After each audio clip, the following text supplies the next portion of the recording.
The Roman Empire, one of the greatest civilizations in human history, didn't simply vanish in 476 AD when the last emperor was deposed.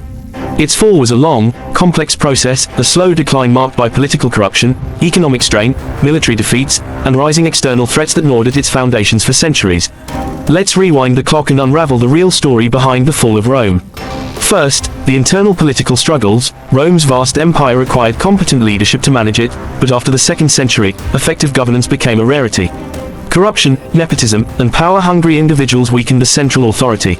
Emperors came and went, often through assassination, bribery, or coups.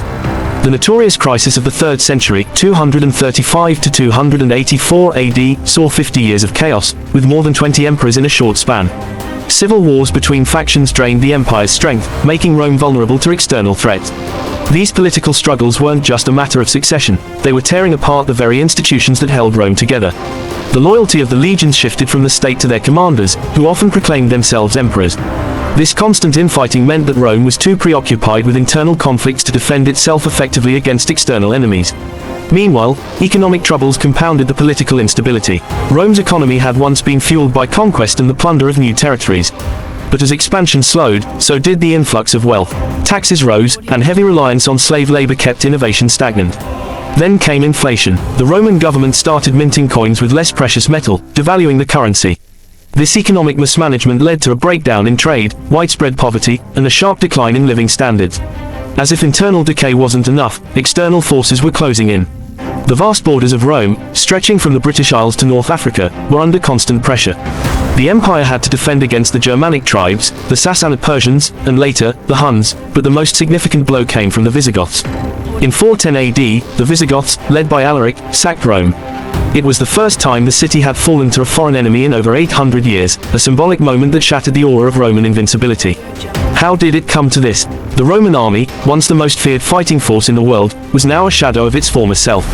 Military defeats became more frequent, not only because of dwindling resources but also due to the hiring of mercenaries, foreign soldiers with little loyalty to the empire.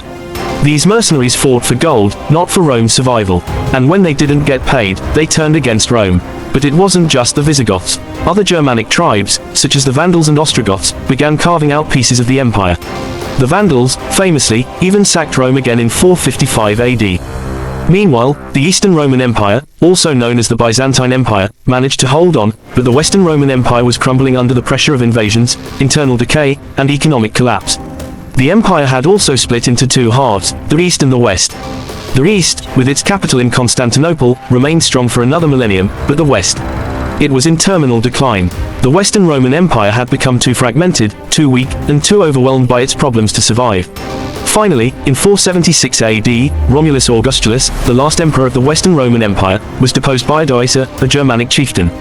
But let's be clear, this moment was simply the last gasp of an empire that had been collapsing for centuries. So, was the fall of Rome inevitable? Some historians argue it was a perfect storm of internal and external forces. No single event brought down this great empire. It was a process, a slow, painful decline.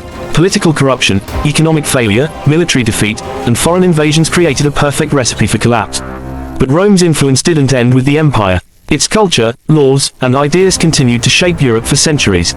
The fall of the Roman Empire wasn't the end of civilization, it was simply the end of one chapter and the beginning of another. Answer: the legacy of Rome lives on, reminding us that even the mightiest of empires can fall, but their influence can transcend time itself. The fall of Rome, an end, yes, but not the end. And don't forget to subscribe Terra Threads and share with your friends and family.